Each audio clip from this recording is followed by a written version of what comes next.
If you believed waterboarding was not torture and you wanted to run some scam or hoax to sell your point of view, wouldn't you fake being waterboarded yourself, rig something up so it would look like you were nearly drowning when in reality you were not taking in any water at all? Wouldn't you then announce waterboarding is not torture? I mean, the publicity yield would be enormous and you'd probably get a kiss from Dick Cheney. And our number one story tonight, there is a bizarre conspiracy theory out there tonight about the waterboarding of Eric Mancow Muller, which we first showed you a week ago. Yet its premise is that there was some kind of conspiracy to keep Mancow from really being waterboarded, a conspiracy that also demanded he would have to admit he was wrong and that waterboarding was indeed torture. He joins us in a moment. This is being pitched by an anonymous emailer at a gossip website called Gawker, and the premise is that because the Chicago radio personality Mancow was not tilted at the precise prescribed angle of waterboarding, and the ex-Marine doing the waterboarding admits he never waterboarded anybody before, that right there is not waterboarding, and thus, quote, Mancow's waterboarding was completely fake, unquote, even though that is 12 ounces of water going up his nose and in his mouth and into his throat and lungs in 6 seconds. I don't want to say this. I do not want to say this. Absolutely torture. You do. Absolutely. I mean, that's drowning. Hours before we were to interview Mancow on Tuesday of this week, we were forwarded, anonymously, an email chain originating with his publicist, who was apparently desperately trying to find somebody to perform the waterboarding. When somebody offered a name, she wrote in reply, "You are a rock star. It is going to have to look real, but of course would be simulated with Mancow acting like he is drowning. It will be a hoax, but have to look real. Would be great if they could dress in fatigues and bring whatever is needed. We will supply the water." There it is. The only actual evidence that this was somehow not legit. One use of the word hoax in an email.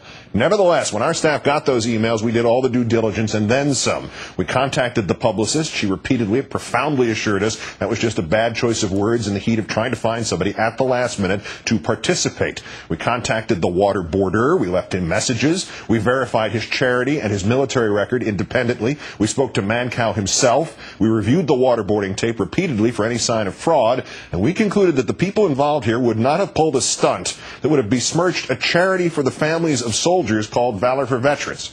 If our perspective here had been political or sloppy, we wouldn't have checked anything. You know, the way the website did it. After we had Mancow on the air, and he was gracious, and he admitted again waterboarding was torture, and that he now didn't know whether or not you could trust answers produced by it, and he was legit, those emails were then sent to the website Gawker, which immediately printed them, branded the whole thing a hoax, and whose investigative writer, John Cook, took time out from the site's normal topics. Which 80s queen used to cruise the Lower East Side for a young Latino boy flesh, to email me and ask, do you have any comment regarding the fact that your program promoted what turns out to have been a fake waterboarding? Yes, I do. I have 3 comments. 1, there was no faking. 2, it did occur to you, right, that the person who sent you the emails probably wanted to see Mancow's conversion discredited because the far right can't have somebody it considered its own dramatically saying he was wrong. And so somebody played your website like a $3 banjo for political purposes. And 3, if you're actually the investigative writer for Gawker, I'd recommend telling as few people as possible. Joining us again from Chicago, the host of his own morning radio show on WLS there, Mancow. Well, howdy. Well, you and I are odd bedfellows. We don't want to be in this situation. Trust me, folks. It is rather remarkable. You know, it is so insane. This guy called me, and no matter what I said, he wouldn't listen. He had an agenda. That's it. And I lose, Keith. I lose and I lose and I lose on this. The far right's mad at me because I said it was torture. The left is mad at me because, well, I don't know. They're always mad at me. So I can't win here. But what about the truth? It doesn't matter. It doesn't. The truth has been lost here. Let me tell you, the CIA is very specific. Head back. Water in the nose and mouth. Did you have a cover? What kind of clothes were you wearing? Were your hands chained? You weren't in prison. Was this an official interrogator? I admit it. It was a stupid radio stunt. But waterboarding, all it is water in your nose and mouth with your head back. Look at the video. I'm not David Copperfield. We had 50 news cameras there, for goodness sake. This is, yeah, go ahead. But explain that the one thing in here that has apparently led to all this is the use of the word hoax in your publicist's email. Explain that. Well, here's the deal. It's selective. You have to understand something. Citadel, my parent company, ABC, Talk Radio Network, Building Security, the Chicago cops came and said, you can't waterboard. You cannot do this. Oh, we're not. They are, and also the word stunt. It is a radio stunt. Hoax, stunt.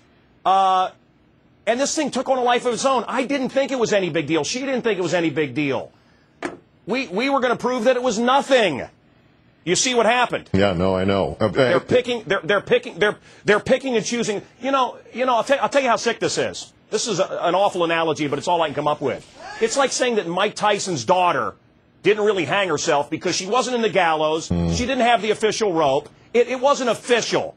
Yep. Yes, this was a Marine who had 2 Purple Hearts who leaned me back and waterboarded me. And by the way, has a charity whose reputation he has to preserve and protect, by the way. But the agenda, there's dark forces behind this. I really believe this. Forget the truth. A lot of people, Democrat and Republican alike, have banked on this not being torture. Now look, as I've said, and you and I disagree on this, I got my daughters wandering around here. When I waterboard somebody, pulled off the battlefield, some enemy combatant, to save a life, yes. Were these Marines doing this for their jollies? Keith Olbermann, I don't believe so. No, I don't believe so either. But, okay. Yeah, well, that's 2 things we agree on. I don't think anybody was doing it for jollies. I think they were told it was going to work, and it didn't. But that's it. Let me get back to this so we can knock down this conspiracy theory. Okay. I'm trying to figure out do you have any idea what they think your motive would have been to set up a conspiracy which resulted in you saying, I was wrong about this? And it seems like a really bad conspiracy.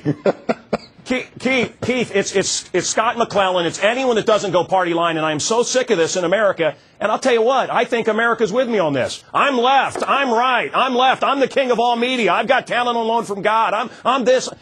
What about the truth? What happened? What happened to Americans able to debate? This issue's huge. I wanted to get inside it for me. I wasn't trying to say that this was the end-all of everything. I wasn't trying to recreate Guantanamo Bay and what our fine military men do. This was me on the radio trying to see what it was about so that I could argue that it was not torture. Right. I failed, and now everyone's mad at me. And I'm sorry I can't go party line. And you have taken heat for saying waterboarding is torture? Oh, come on. Land of the free, I give you the land of the lemmings. You say whatever your party tells you to say.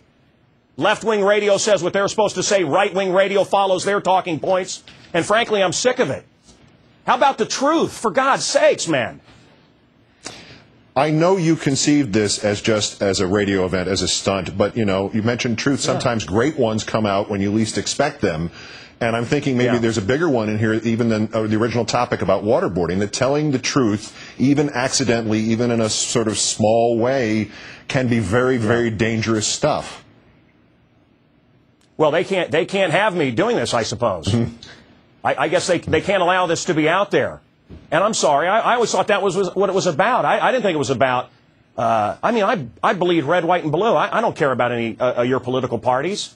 We got tough times right now. I'm trying to help this country. I was trying to get inside the story. Look, I do a radio show that is a diversion. Okay? That's it. It's to make people laugh on their way to work. I'm not trying to change the world here. I was trying to get inside this story, and it became all this. But to say it was a hoax or that it didn't really happen, how do you fake that? Yeah. I mean, honestly. How do you fake that? I mean, this is the lion's den. I hope you knew that before you tuned in, folks. This is where the angels and the devils fight. But here we go. I would think, knowing you briefly, that if there were a hoax, it would have been a much better one than this one. Mancow, Chicago's WLS, once again in bizarre circumstances. I play pranks all the time. Yeah, that's the irony here. No, this isn't one of them. All right, we find common ground again. This one's real. Oh, okay. All right, and say hi to your wife and your daughter there. Okay. This has got to be in the Book of Revelations, Keith. Have a good weekend.